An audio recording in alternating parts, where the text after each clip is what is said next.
Welcome to the channel. Today's story is full of surprises and real drama. Subscribe and like to stay updated. Let's dive in. I was ready for work, sitting at the breakfast table with my coffee and morning paper. Sophia was still getting dressed in the bedroom. This morning felt like any other. As I looked over the front page, there it was, right in the middle. I knew it would be. Tony had told me it would happen last night, and Tony always keeps his word. Man found dead in his garage. The article said Mark Benson had been found dead in his garage the night before, beaten and strangled. He worked at Evergreen Realty Group, the same place as Sophia. The police had no leads, and the investigation was just getting started. There was no reason to read more of the newspaper. I folded it and placed it on the table where Sophia always sits in the morning. A warm feeling washed over me as my mind sorted through all the factors that led up to this morning. I was sipping my coffee as Sophia came into the breakfast area. My God, was she beautiful! My wife of 6 years was more stunning today than she was 8 years ago when I first met her. There was no good morning from either of us as she pulled out her chair and poured herself a cup of coffee from the carafe. It's hard to believe just how far our marriage had plummeted in the past year. Our eyes met for a brief second. A slight smile passed my lips as I acknowledged her arrival. She said nothing to me. It had been this way for the past 3 months after the major blowout we had about her increased working hours. She seemed to crawl into her shell and did not wish to come out. I guess her coldness bothered me more than anything else. During our courtship and early days of our marriage, Sophia was such a warm, loving companion. I truly missed that closeness. Now, all of that was coming to an end. Sophia picked up the paper in one hand and a coffee cup in the other. Her eyes flashed across the headlines and started down the page as she took a sip of coffee. All of a sudden, she spewed the coffee from her mouth as her eyes seemed to bulge from their sockets. "Oh God, no!" she cried out as her eyes were transfixed on the article about Mark Benson's murder. I just sat there in silence. There was nothing I needed to say to her about the subject. Sophia looked as if she were about to vomit as she quickly rose from her chair and ran to the bathroom. I took a deep breath, got up from my chair, and placed my coffee cup in the dishwasher. With my briefcase in hand, I went out to the garage and got into my car. I didn't care to ask Sophia if she were all right. It didn't matter anymore to me how she was feeling. Let me do some introductions at this time. My name is Michael Ferraro. All my friends call me JC. I'm 30 years old and a product of Sicilian ancestry from the Italian section of Chicago, Massachusetts. My youth was mostly spent getting in trouble along with a gang of other young Italian boys. We used to think of ourselves as the junior mafia. We'll skip over most of the other bad stuff we got ourselves into and focus on the one event that had a major change in my wayward direction. Danny Romano and I were closer than two natural brothers. We were the 1 year apart and hung out with the same gang of guys. The major difference between Tony and me was brainpower. I won't say Tony was dumb or anything like that. It was just the fact he couldn't use his head to keep himself out of trouble with the law. Even though he and I did most of the bad stuff together, he was the one who usually got caught by the police. One night, Tony and I had broken into a storefront warehouse. We were looking for some easy items to rip off and make some cash for ourselves. The security guards must have seen us entering the building through the side window. They were waiting for us as we slipped back out the window with several boxes of MP3 players in our hands. The one guard grabbed Tony just as I was turning around. The second guard tried to grab me, but I shoved the box into his face. I jumped on the other guard's back and punched him on the side of his head with all my might. He let go of Tony as I pulled him to the ground. I was shouting to Tony to get his ass out of there as fast as he could. Tony turned and ran off. The second guard recovered and grabbed me from behind. There wasn't much of a struggle after that. The guards had a nice time with me till the cops showed up.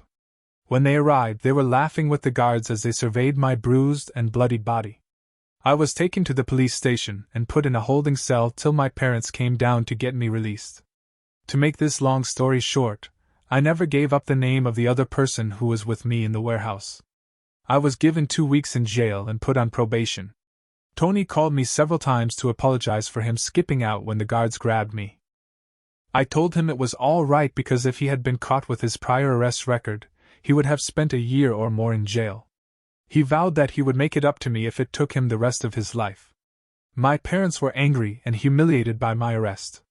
My dad thrashed my butt with his leather belt till it almost bled. Then I was told they were going to enroll me in St. Anthony's Catholic High School because I needed to be straightened out one way or the other. Needless to say, the nuns and the priests did a very good job in the discipline department. By my senior year, I had made a change in my lifestyle. One of the priests who became a mentor for me encouraged me to take a different path with my life. So, I dropped out of the neighborhood gang and finally did well enough that year to get accepted to Penn State. Again, cutting the long story short, I did well in college and graduated with a degree in human resources. It was easy to find a job with a good company upon graduation. For once, my parents were proud of me. Even though I dated a lot of women while I was in college, I wasn't ready for any long-term commitments. It was 3 years after graduating from college when I met Sophia. She was the first female who made me think twice about ending my bachelorhood. We met at a seminar for HR representatives. After the seminar, I got her phone number and told her I would call her. She seemed quite pleased with that prospect. Sophia was different than any of the other women I had dated. There seemed to be many sides to her personality. At times, Sophia seemed like Chris Costner's Seer in the movie The Three Faces of Eve. The trait which I liked the least was Sophia's stubborn personality. Whenever Sophia took a mindset about a particular issue, there was no dissuading her from her belief, no matter how wrong that belief might be. Our courtship was an on-again, off-again affair. We never indulged in sexual relations during the first year of our dating. I found out that Sophia had been abandoned as an infant. Her mother left her in a pew in the back of a church and walked out of her life. Her early years were spent in a home for orphaned children and then in several foster homes as she became a teenager. I firmly believe it was this lack of having a mother to love and care for her that caused most of Sophia's personality problems. In spite of all her problems, Sophia was the most loving and warm person I had ever known when she was with me during those first years. My parents were not strong supporters of Sophia during our dating years. They always told me I would be sorry if I got too involved with her. I didn't listen to their good advice. Sophia and I were married in a small ceremony at my local church. Sophia and I both agreed that we would hold off having children until we were financially established, and she would be able to quit her job and be a full-time mother. That fact did not sit well with my parents.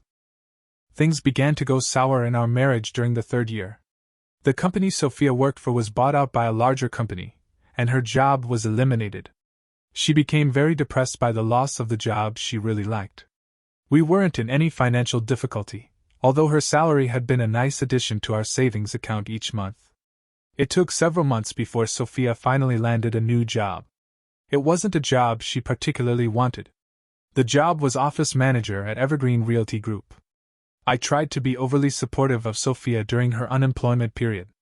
Sometimes I felt she resented the fact that I had a job I truly enjoyed, and she had to settle for a second-best job. For a long while, she had some serious mood swings, especially during her monthly period.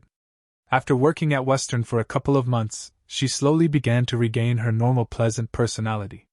Things started looking better for the both of us. Our sex life, which had suffered badly during Sophia's unemployment period, was also on the rebound. There were times in our bedroom when I felt Sophia was trying very hard to make up for the rough patch by being more aggressive with her lovemaking. I never complained. For about 10 months, our married life was at its best. Sophia became more enthusiastic about her job. She even began a home study course in real estate. I was pleased with the change in her demeanor and loving wife she was to me. Then came the good news and the bad news situation. The good news: I was making a slow but steady progression up the management ladder with my company. I've been with them for 6 years, and my future looked very promising. Then came a merger with a company based in Houston, Texas, which started a major change in my job responsibilities. The Houston company was to be assimilated into our corporate structure. As such, I would have the responsibility to train their personnel and to make headcount cuts as I saw necessary. I was really pumped up with my new job responsibilities. The bad news: my new assignments would mean I would be traveling out of town more often and for longer periods away from home. Sophia was not thrilled with the prospect of me being on the road so much. Even during the longer periods on the road, I managed to be home for the weekends. At first, this seemed to placate Sophia's anger at my being away so much. But, and there always is a but, slowly my coming home for the weekends didn't seem to be enough to make up for the time away from home. Sophia moved into her stubborn mindset in which she claimed I was enjoying being away from home, and she suddenly hinted that I might have a lover who I spent time with in Houston. Nothing I could do or say could move her away from this negative thinking. I would call her at work during the day and every night when she was at home. I sent flowers to her at work, and I sent her humorous cards over the internet. Her coolness toward me continued. It had taken the better part of 6 months to complete the staff training in Houston. My days as a road warrior were coming to an end. In addition, I was given a promotion at corporate headquarters. These were two things which I felt would cause a turnaround in Sophia's attitude toward me. I was wrong. It seemed as soon as I stopped traveling, Sophia started working longer hours at the agency. I tried to question her about the reasons for her working hours. She gave me some sarcastic answer about it being her turn to work for a promotion.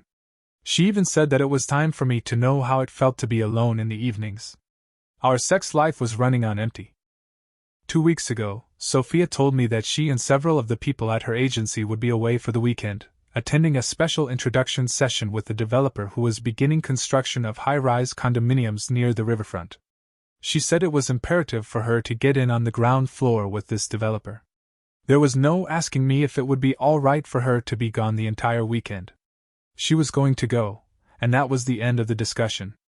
Although I stopped running with the junior mafia when I was in high school, I did keep in touch with several of my closest friends, especially my buddy Tony. I called him up and asked him if he wanted to see the Patriots vs. Jets game on Sunday. There wasn't any hesitation in his voice. We were going to the game. Tony always knew how to get the best tickets to the Patriots games. I told him Sophia would be away on business on Saturday and Sunday. He then told me to plan to spend the weekend with him and the boys. We could catch up on all the stuff that was going on in the old neighborhood. The thought of a weekend away from home and wife sounded really great to me. I didn't bother to tell Sophia of my plans. Saturday morning had been another chilly event for us around the breakfast table. I briefly asked Sophia if she had a phone number where I could reach her while she was gone.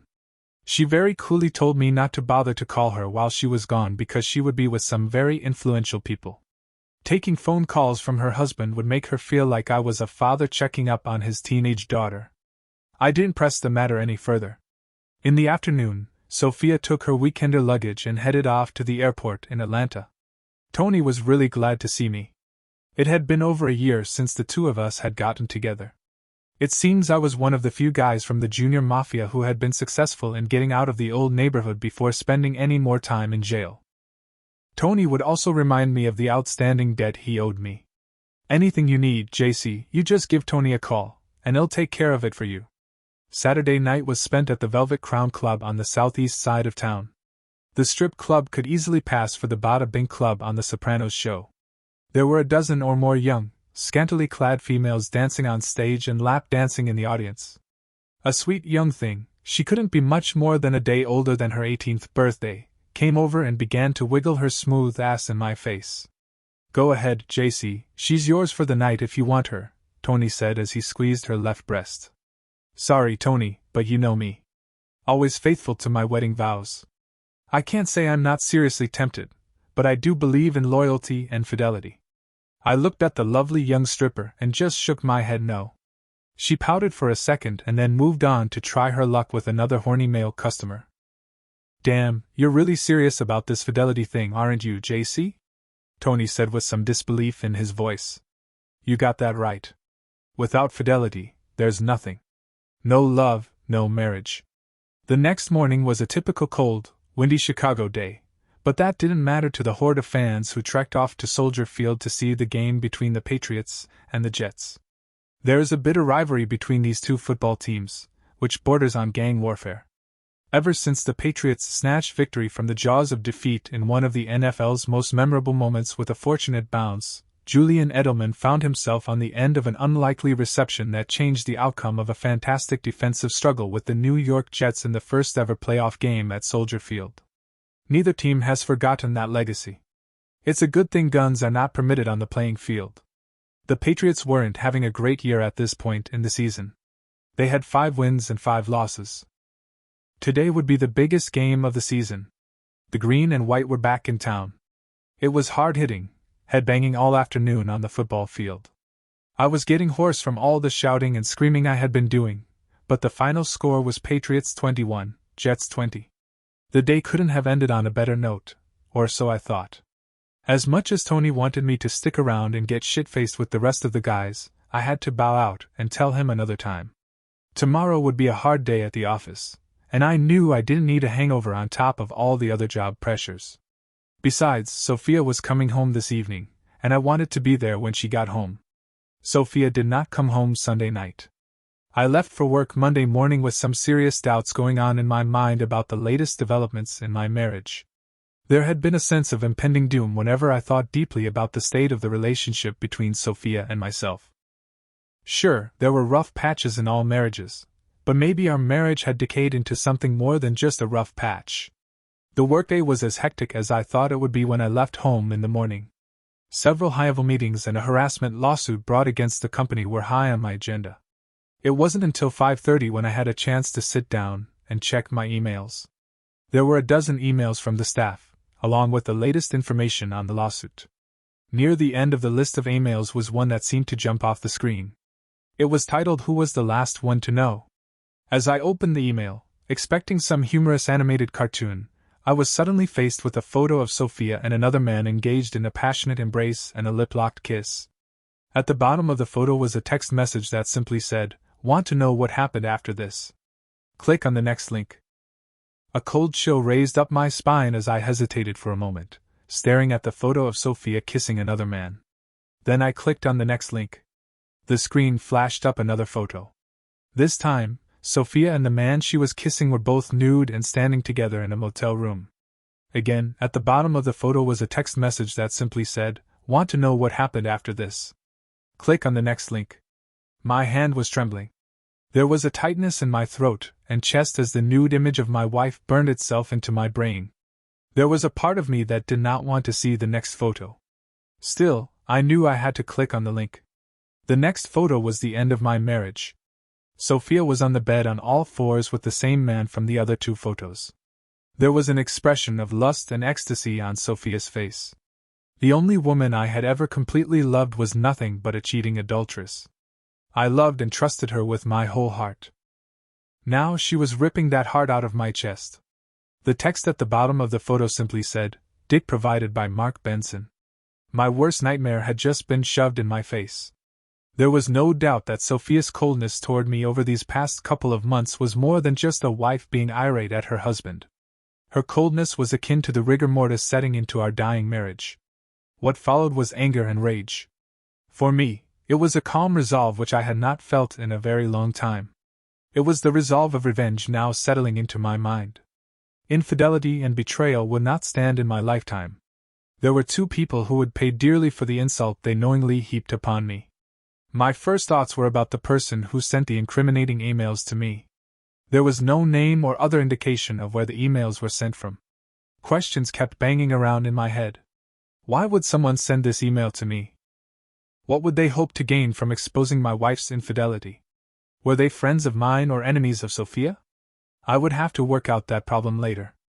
I slipped a CD into my computer and made a copy of the email along with the 3 photos. Then I deleted the email and followed that with a scrubber program which erases all evidence of the email from my hard drive. As I sat back in my swivel chair trying to make sense of Sophia's betrayal of our marriage, the only explanation I could come up with was to blame it on Sophia's multiple personalities. Yet if she wanted a divorce, I would have given it to her, and we both could have walked away from this train wreck of a marriage.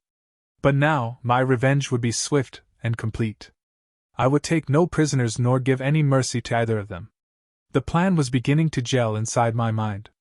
I left the office building and went around the corner to a payphone. The number I dialed was an untraceable pay-as-you-go cell phone. "Tony, I think it's time for me to collect on that debt you owe me." When I got home around 7:30, Sophia was already home and watching TV. She didn't get up and run over to hug and kiss me. She just looked up and simply said, "You're coming home late." "So are you," was my simple reply as I moved into the kitchen area. Nothing else was said between the two of us. I took a beer out of the refrigerator and walked down the hall to the spare room I had converted into an office.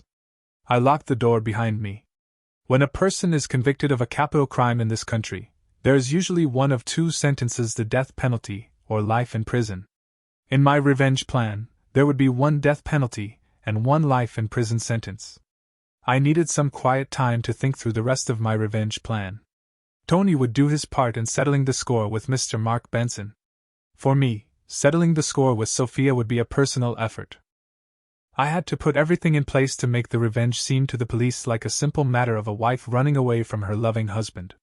Over the next couple of days, I continued to send flowers to Sophia's office for everyone to see that her loving husband still cared about her. I made reservations for dinner at a restaurant near the place where she worked. I left messages for her to meet me there for dinner. She never showed up. I told the maitre d' to give our table to someone else. I made sure he would remember me being stood up by my wife. Sophia came home later that evening. No explanation, no reason for not showing up for our dinner reservation. The fact of the matter was I simply didn't care for anything she might have said in her defiance. The die had been cast. The wheels of revenge were in motion. Later the next day, a courier came to my office and handed me an envelope marked personal and confidential. Inside was a single sheet of paper. The heading was in bold print: destroy after reading. The first sentence simply said, get an airtight alibi for tomorrow night. The second sentence had a name, Victor Alvarez, and a phone number. I read and reread the phone number until I had it memorized. The sheet of paper was then sent through the paper shredder. I picked up the shredded pieces to take with me. They would be dropped in a number of different trash cans outside the office building that evening. I beat Sophia home from work. I changed clothes, poured a tall Jim Beam, and sat down to listen to some smooth jazz. The TV would not go on tonight. It was to be my night as king of my castle. Sophia would have to find some way to entertain herself. There was no confrontation with Sophia when she got home. She quickly sized up the scene and turned around and walked out the door again. I'm not sure where she was going, maybe out to eat, maybe out to meet Mark Benson again. I could care less. The sand in the hourglass was almost empty for the two of them. I was in bed when Sophia finally came home and slipped quietly into bed alongside me. Silence was the loudest noise to be heard before I fell asleep. Wednesday evenings are the usual poker night for several of the guys from work. I had joined in the game a couple of times just to keep in touch with the rumor mill that was always busy at the office. It's amazing what bits of information you can find when guys loosen up with a few drinks in them. The game was held in the back room of the old Stagecoach bar. This was going to be my airtight alibi for the rest of the evening. This time, it was me who slipped into bed early in the morning. The clock on my nightstand read 3:15 as I pulled the covers over me. Not a sound or movement from Sophia. It wasn't hard for me to fall asleep even though I knew what had taken place some time earlier that evening. Now that Mark Benson had been delivered his death penalty, it was now time to mete out the punishment to the second perpetrator. There didn't need to be any immediate action for the life in prison penalty. The fact that Sophia's punishment would begin soon after I made a phone call gave me a sense of satisfaction and justice. Whatever it was in Sophia's warped personalities that made her feel that she could blatantly disrespect me in the most hideous manner was something for someone else to determine. I no longer felt any compassion toward the woman I once loved with all my heart and soul. The retribution which was about to fall on her was of her own making. The police interviewed every member of the staff at Evergreen Realty Group. They got several interesting but inconsistent statements from members of the staff. Sophia was one of the people who the police interviewed more than once. Detective Lawrence Benton stopped by the house that evening and questioned me about any knowledge I might have about Mark Benson. I told the detective I had met Greg only once, at a Christmas party which Western held for all its employees and their spouses. Other than that one time, I had not seen or spoken to Mr. Johnson. The detective tried to bait several questions with the inference that Greg and Sophia may have been more than just co-workers at the agency. I told him I had complete faith in my wife's faithfulness, and I could not think of any reason to doubt her fidelity. He just smiled at me as if he were thinking me to be the poor sorry cuck. The funeral for Mark Benson was held on Monday. That morning, I saw Sophia dressed in her solemn black dress, the same one she wore for my mother's funeral. She didn't ask me if I wanted to come with her to Greg's funeral. Whatever she was thinking concerning Greg's death, she kept to herself. I'm sure she had a lot to think about, including the murder and her infidelity. On several occasions during the next week, Sophia seemed to want to start a serious discussion about our relationship. My cold shoulder toward her quickly brought her attempts to an immediate halt. I was beyond any form of reconciliation or kiss and makeup. I had my finger on the button. I could push it any time I chose to end the charade.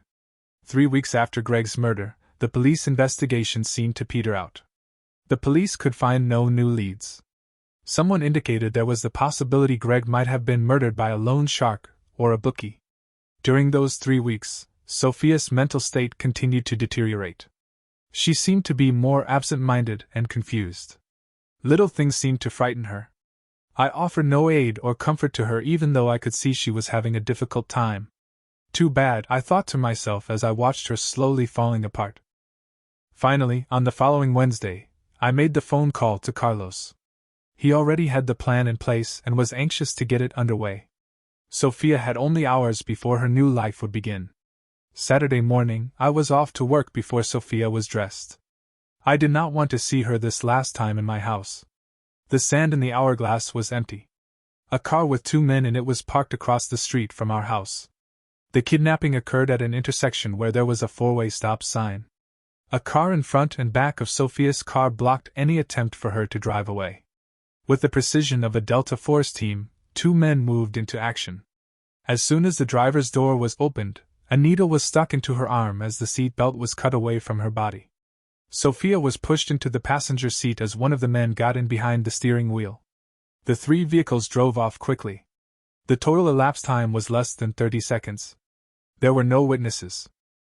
At 10:30 that morning, in a branch bank located on the east side of town, a woman dressed and made to look exactly like Sophia walked into the bank and handed the teller a withdrawal slip for $35,000 from our joint account.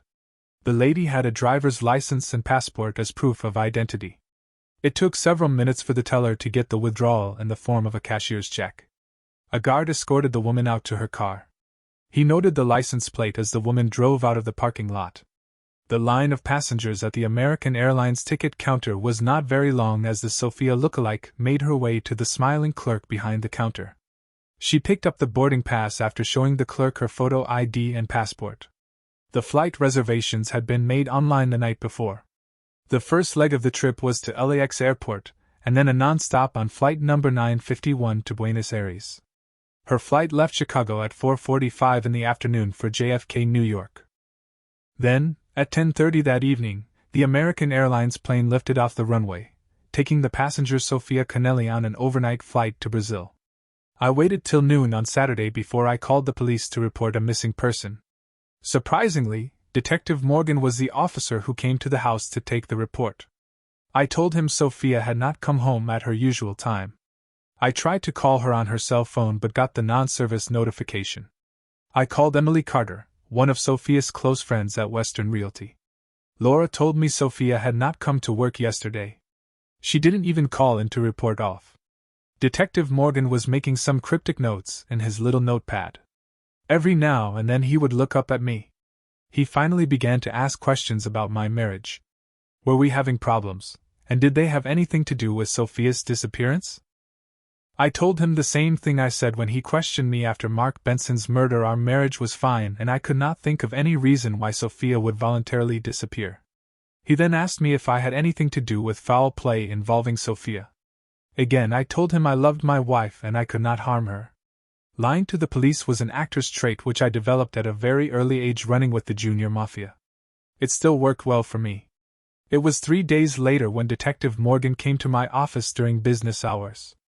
I guess he wanted to personally gauge the husband he was dealing with. After being ushered into my office, he sat down and gave me a tight-lipped smile. "Do you have any news concerning Sophia's whereabouts?" I wore my distressed husband's face as I questioned him. "Yes and no, Mr. Canelli. We did some retracing of Sophia's activities after she left your house on Saturday morning. Several people claim they saw her having coffee at the IHOP restaurant on Broadway Avenue around 9:45 on Saturday morning. She then showed up at the Capital Federal Bank around 10:30. We have a video surveillance tape of her at a cashier's window making a $35,000 withdrawal out of your joint savings account." Detective Morgan stopped to assess the shocked expression on my face. My acting must have passed the test as I asked in shocked amazement, Sophia took 35,000 out of our savings account? That's not possible. She didn't tell me anything about her wanting to withdraw any money from our savings. The facts are pretty clear. The cashier made photocopies of Sophia's driver's license and her passport before she made out the cashier's check. I'm sure that once you see the surveillance tape, you'll be able to identify the person at the cashier's window as your wife Sophia. Once again, Detective Morgan stopped to gauge my reactions to his disclosure. I still think there must be some mistake, Detective. Sophia and I talked about everything that's happening in our marriage. I'm sure she would have told me if she needed a large sum of money. My bewildered look backed up my words as I stared back at the police detective. I knew the detective was holding on to the most devastating news till last. I had to prepare myself for another acting encore. The most disturbing news, Mr. Kennelly, is the fact that your wife purchased airline tickets to New York and on to Buenos Aires. We located her car in the long-term parking lot at the airport. Her flight left Chicago Friday afternoon at 4:45, and then her flight to Rio left New York at 10:30. We contacted the Buenos Aires police in hopes of locating Sophia. She seems to have vanished once she arrived in Rio. Detective Morgan was now staring hard at me, waiting for my reaction. No, this is craziness, I shouted at him. Sophia would never do anything like that. I know she loves me and I love her. Leaving the country is nonsense. Lay it on thick, John, I was telling myself as I acted out the betrayed husband's script for the detective. I began to cry right in front of the detective. There was silence in my office for a minute or so before the detective started talking again. Do you think this has anything to do with the murder of Mark Benson? What? How do you even dare to ask that question? My wife had nothing to do with that murder. You interviewed her yourself. She was never charged with anything connected with that case. We never charged your wife, Mr. Kennelly, but she was high on our suspect list. Several other people we interviewed told us they suspected your wife and Mr. Johnson were lovers. His eyes seemed to be boring holes into my head. You got to be kidding. First, you give me all this about my wife leaving the country, then this accusation she was involved with the Johnson murder. You better have more proof than some office gossip to back that up. My eyes were boring holes into his head. We're still working that case, Mr. Kennelly. Now that your wife has fled the country, our suspicions about her involvement in the murder have increased. He paused for a long second. There was evidence at the crime scene that the murder was more than just a mob hit for money. The attack on Johnson's body indicated there was a sexual angle to the murder. Johnson was tortured and beaten for several hours before he was strangled. I made a small laughing sound as I responded, and you think my petite wife did all that? She can hardly open a pickle jar, let alone strangle anyone. Your accusations seem to be getting more ridiculous every time you open your mouth. I wanted to sound like I was getting pissed at Detective Morgan. Maybe so, Mr. Kennelly, but all the evidence so far points to your wife's involvement. She may have had someone else helping her. He paused with his lips. And you think I was that other person? I shot back at him before he said another word. We thought you might have been involved, but you had a solid alibi for the time of the murder. His voice was not convincing. Okay, let me get this straight. You come here today, tell me you haven't found my wife, but you believe she left the country because she was involved in a murder. You also implied that I was a likely suspect in helping her with that murder. I paused and shot a glaring look directly at him. Now, did I get all of that correct, Detective? He just sat there looking back at me, trying to determine if my indignation was just false bravado. Is there anything else, Detective? I said with a hint of scorn in my voice. If not, then this meeting is over. I stood up from behind my desk and moved toward the closed door. I opened the door to indicate it was time for him to leave. Detective Morgan got up from his chair and moved slowly to the door. Thank you for your time, Mr. Kennelly. We'll keep you informed about your wife's disappearance. He didn't extend his hand. I didn't offer mine. I closed the door after the detective left and settled back in my swivel chair. I was sure Detective Morgan's visit was intended to find out more information than to give me any substantial information about the two cases. I slowly mulled over every statement he made and every question he asked. It was certain he felt I may have been involved in either or both of the cases he was handling. Yet my alibis were solid.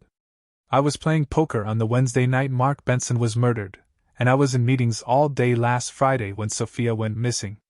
It was Saturday morning, 2 weeks after Sophia's disappearance. I had heard nothing from either Carlos or Tony.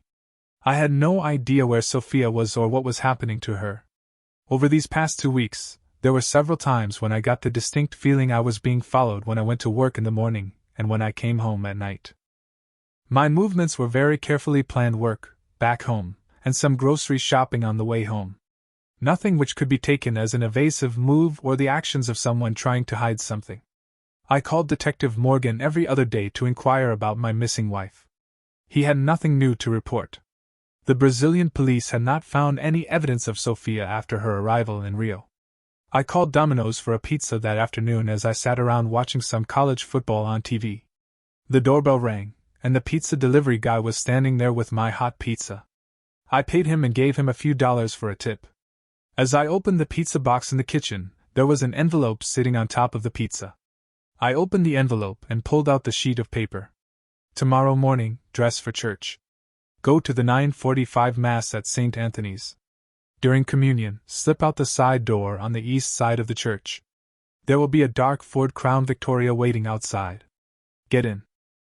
I held the sheet of paper in my hand, knowing this was to be a last meeting with Sophia before Carlos shipped her out of the country. He had waited the 2 weeks to ensure the cover plan of Sophia flying out of the country was well documented, and it was all the evidence the police had to work on. It was an elaborate deception set up by Carlos to send the investigation in the wrong direction. It also established the fact that Sophia was alive when she boarded the plane to Rio. That way, the police could not try to make a circumstantial case of me doing away with Sophia, even though there was no body to be found. The bedroom was pitch black as I stared up at the ceiling. This past month and a half had been a living nightmare for me. After receiving that email, the chain of events which occurred reminded me that my ancestral roots would always bring out a dark side of my personality whenever I was disrespected by anyone. Nature or nurture, there was no doubt in my mind where my dark side came from. St. Anthony's is a very large church. The 9:45 Mass is highly attended by several hundred parishioners. It was easy to get lost in that crowd and to spot if anyone was following me. If the police had a tail on me, they must have waited outside the church. As the throng of people moved to the front of the church for communion, I quickly slipped out the side door. The dark Ford sedan was waiting with the motor running. I got into the back seat as the car roared off into the busy street. The trip took about 10 minutes before the big sedan pulled up in front of a large warehouse building. The driver never turned around, he just told me to enter the building through the side door. The inside of the large building was very empty. Near the back was an office area with light coming from several windows. As I approached the office area, Carlos stepped out and walked toward me. This was my first face-to-face meeting with Carlos. "Hello, JC," he paused and smiled. "Tony told me it would be all right to call you JC." His hand was extended. We shook. "Are you sure you want to see your wife again? These last several weeks haven't been very nice for her." Carlos wore his stone face. His words were a warning that I might get upset when I saw Sophia this time. "I'm past caring what she looks like or what she has gone through since you took her." I started to walk toward the open door. "Is she on drugs now?" I asked as I stopped at the door. "No, but I'm sure she wishes she were.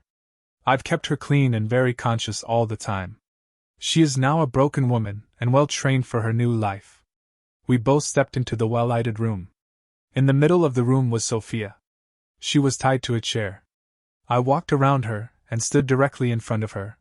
We were within inches of each other's bodies. Still, she said nothing. Her gaze was directly over my shoulder. Her eyes no longer had the sparkle and vitality in them. "For the rest of your life, Sophia, you will remember that you brought all of this misery down upon yourself. I put up with all of your mood swings and your cold attitude toward me, but I could not tolerate your infidelity.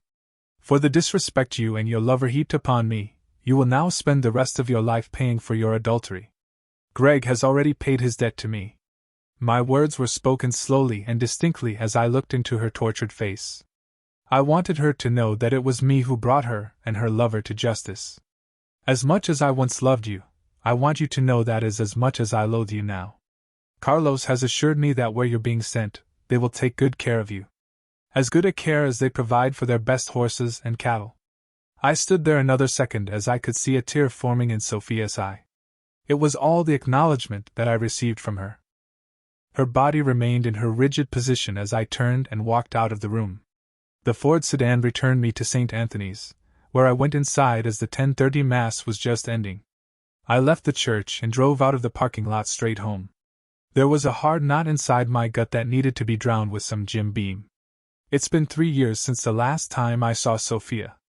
I have almost forgotten her completely. There are no traces of her in my life anymore. I even sold the house we were living in at the time of her disappearance. Both of Detective Morgan's cases have been moved to the cold case file. I do spend more time with Tony at the Velvet Crown Club. I have sampled all the offerings of that sweet young stripper on more than one occasion. Marriage for me is out of the question. My 6 years with Sophia were enough to convince me that women are more trouble than they are worth once you marry them. My parents were right about regretting my involvement with Sophia. Someone once told me that children should listen to the advice from their parents. Children rarely do listen. P.S. I later found out that it was Emily Carter who sent me the email. It seems she was Mark Benson's lover before he dumped her for Sophia. I never thanked her for the email, nor did I ever find out how she obtained those photos of Greg and Sophia. I guess she got her revenge the same time I did. There is something written about the wrath of a woman scorned. Thanks for watching. What would you have done in Michael's shoes? Share your thoughts in the comments, and don't forget to like and subscribe for more intriguing stories.